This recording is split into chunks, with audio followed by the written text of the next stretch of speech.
Waouh. Thibaut. Thibaut. Thibaut. Thibaut. Thibaut. Thibaut.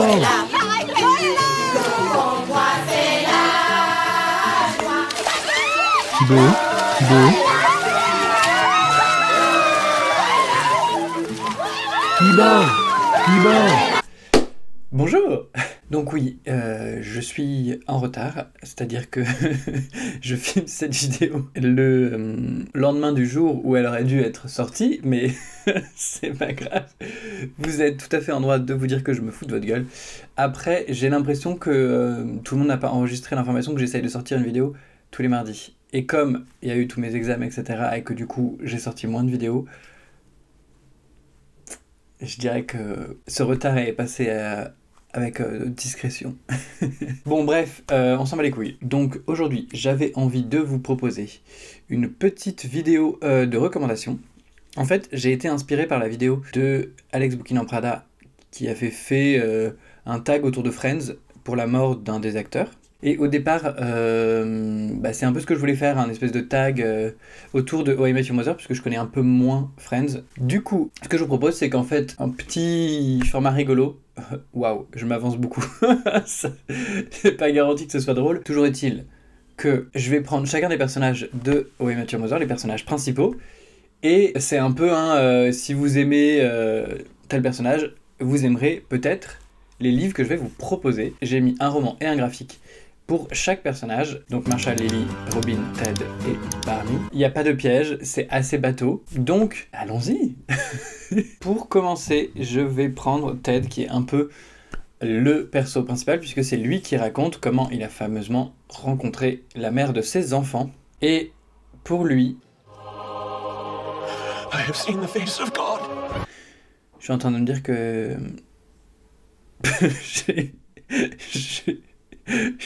J'ai déjà pas respecté les règles. Je regarde mes notes et je vois que il y a 2 romans et un graphique. Donc c'est pas grave. Je vais vous proposer les 3. Le graphique, je l'ai lu récemment. Il s'agit de Solanine. Et pour ceux qui suivent mes vidéos avec assiduité, effectivement, c'est ce que j'avais emprunté à la bibliothèque, que je lis 3 mois plus tard. Mais chut, il faut pas dire à la bibliothèque que je suis en retard. Donc Solanine, c'est un manga de Inyo Asano, qui est ici dans un format intégral. En fait, c'est...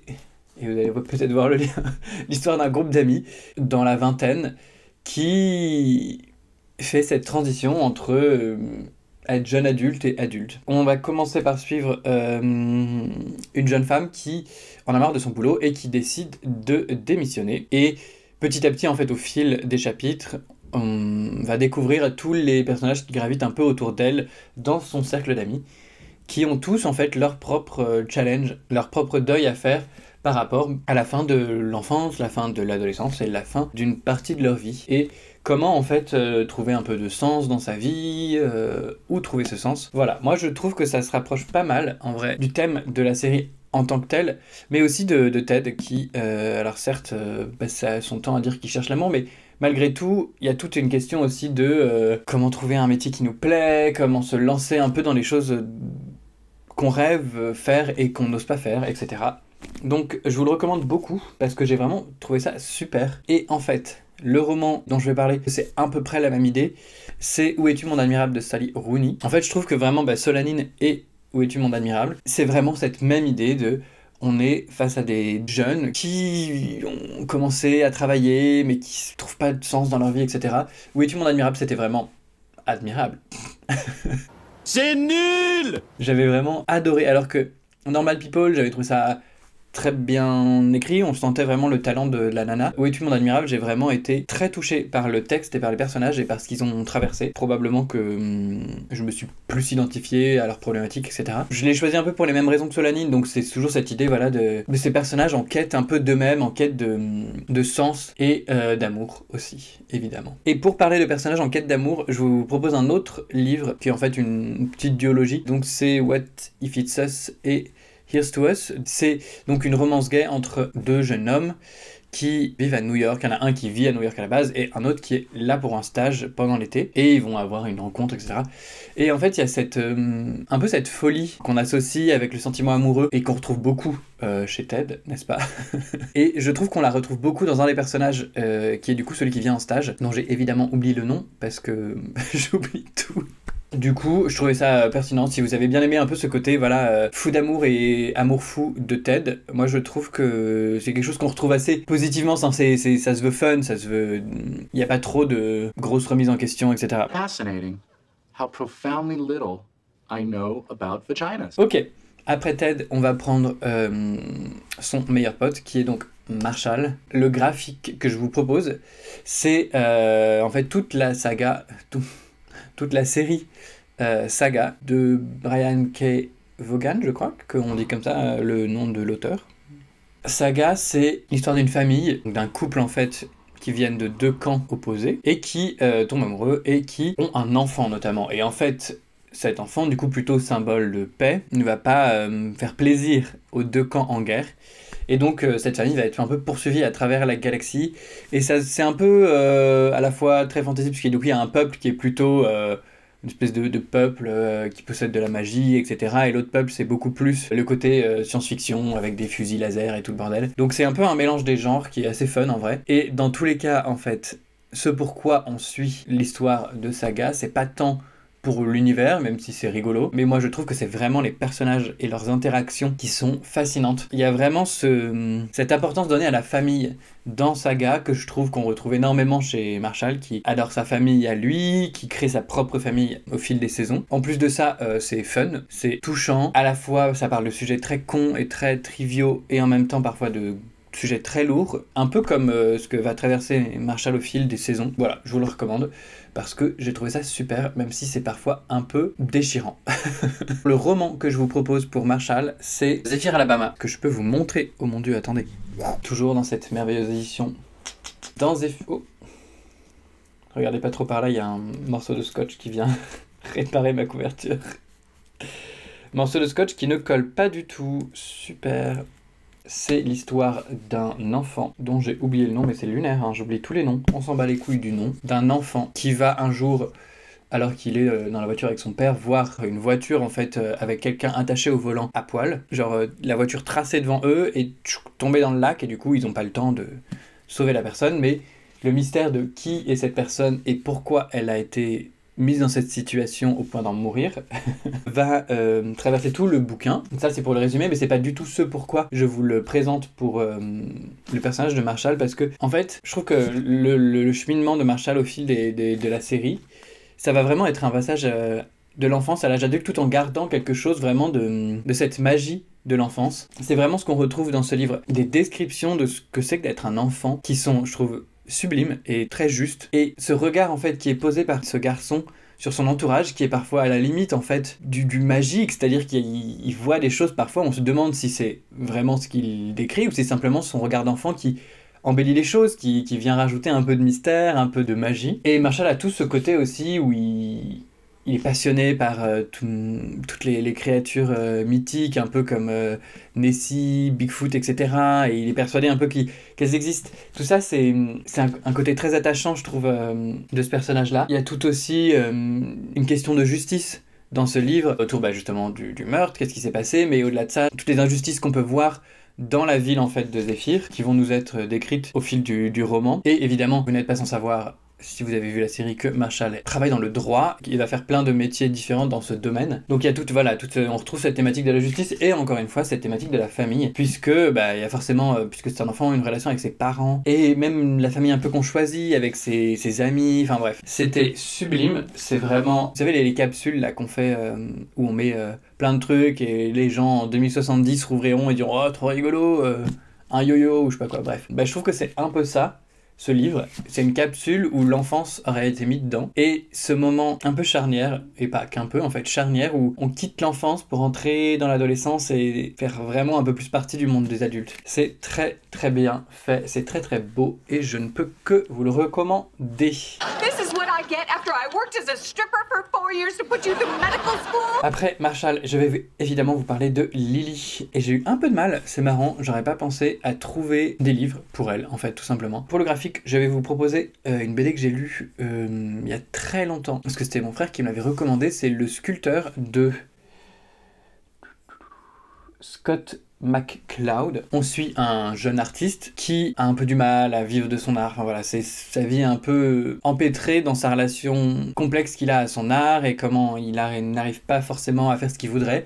Et un jour, il fait un pacte avec le diable qui lui permet en fait de créer tout ce qu'il aurait voulu faire et qui lui permet de sculpter un peu la réalité. Et je trouve que Lily, pareil, tout au long de la série, sa relation à la peinture, à l'art, à la créativité, elle va être très prégnante dans ses choix, dans la satisfaction qu'elle a par rapport à sa vie, dans les projets qu'elle veut mettre en place. Et du coup, je trouve que c'est voilà, un beau parallèle de voir, pareil, ce jeune homme essayer de comprendre comment en fait on peut être créatif, quoi. Bref, ça me donne trop envie de revoir cette série, franchement.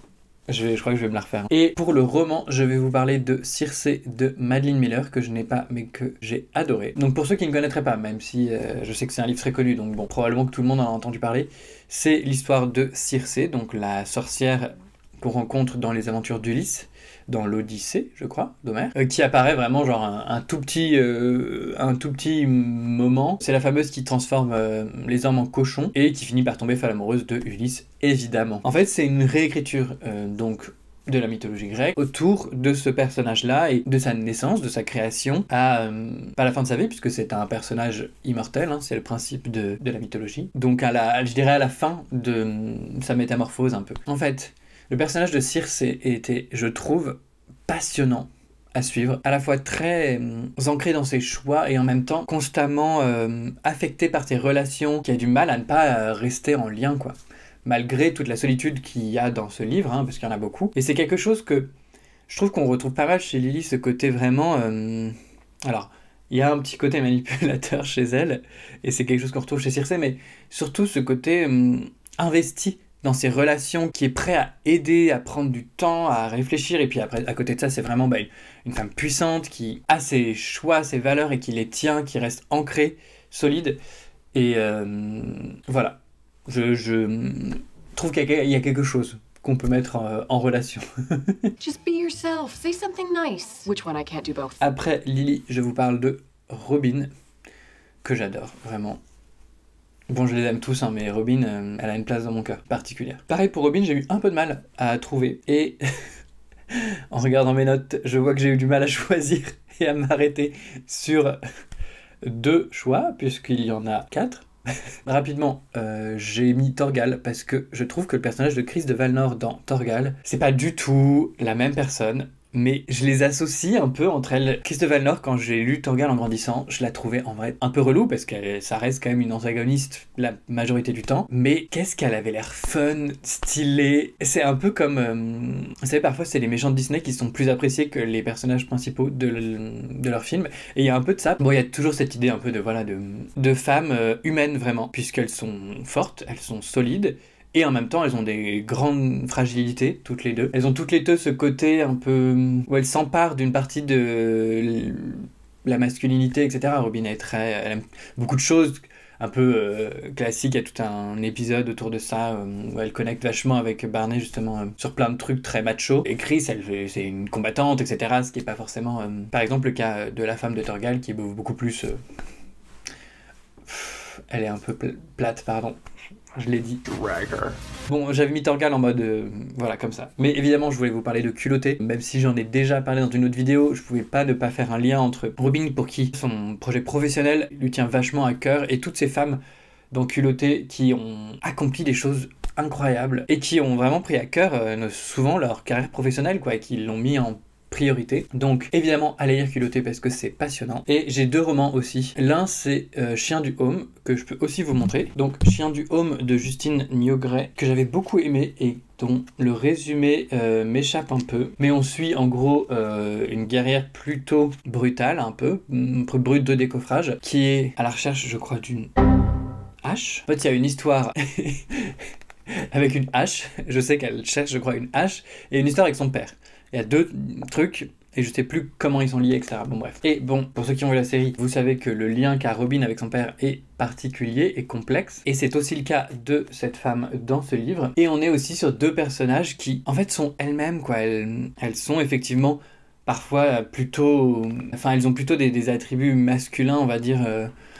dans ce qu'on entend classiquement, hein, j'entends évidemment, mais ces 2 personnages qui sont, voilà, qui se jouent un peu des codes de la masculinité et qui s'en servent pour arriver à leur fin. Voilà, j'ai trouvé que c'était 2 personnages trop stylés, donc je vous recommande Chien du Home. Et voilà, en fait, mais non, pas du tout, j'ai pas du tout fini, il en reste un. Il reste Barney, c'est fou, j'ai oublié. So let me just say this.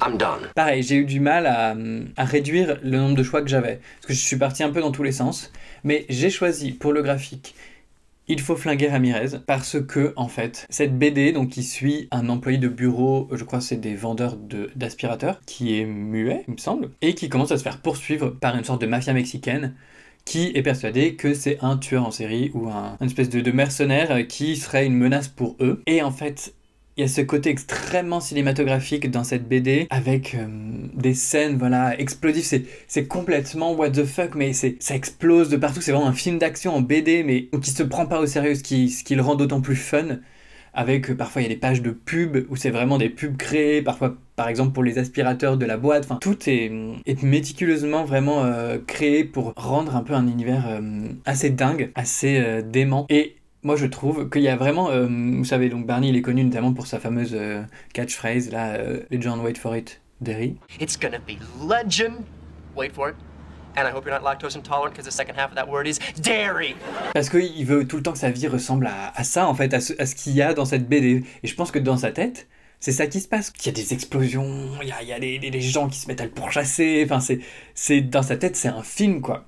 Et je trouve que cette BD rend vraiment très bien cette idée-là. Donc, je pouvais pas ne pas faire le lien. En plus, c'est vraiment génial. Enfin, le dessin est top. Enfin, je vous assure, j'ai adoré ça. Et le roman, ça n'a rien à voir.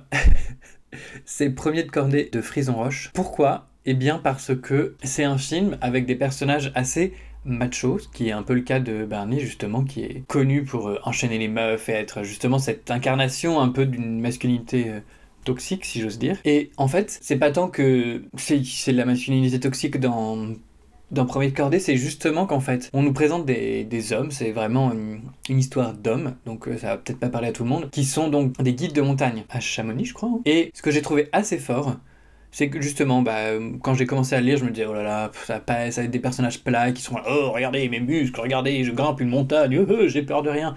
Et en fait, justement, c'est des personnages qui ont peur en fait, et qui ont mal et qui sont plus fragiles qu'on pourrait le croire et que je le pensais en fait tout simplement, et j'ai été assez surpris de voir ça. Et évidemment c'est pas une surprise que derrière cette façade de gros macho chez Barney il y a une grosse souffrance, des grandes peurs, des grandes angoisses. Je trouvais que voilà, il y avait quelque chose à faire de cette fragilité qu'on trouve quand on gratte un peu. Donc voilà ce que je vous propose pour Barney. Et en fait, voilà ce que je vous propose pour tous ces personnages. Franchement, c'était assez drôle à faire. J'attends vos retours en commentaire pour me dire si vous êtes d'accord avec mes choix, si ça vous paraît pas absurde. Franchement, s'il y en a à qui ça fait marrer de faire ça aussi, je serais hyper avide de savoir qu'est-ce que vous auriez mis comme livre pour essayer de représenter ces personnages. Si vous avez envie que je fasse ça pour d'autres personnages de la série, parce qu'il y en a d'autres qui sont importants, n'hésitez pas, parce que en fait je sais pas, je trouve ça rigolo comme concept. Bref, donc j'espère que ça vous a plu, que vous aurez tiré un peu quelque chose de cette vidéo, je sais pas, des nouvelles envies, des bons souvenirs si vous avez regardé la série. J'espère que si je vous ai pas donné envie de lire ces livres, je vous aurais au moins un peu donné envie de revoir la série. En tout cas, merci beaucoup d'avoir regardé cette vidéo, d'avoir regardé jusqu'au bout, merci d'avoir attendu un peu mon retour. Ça me tient à cœur de vous sortir une vidéo en tout cas régulièrement, et maintenant je vais pouvoir le refaire. Sur ce, je vous dis à très vite, à la semaine prochaine, et puis bye.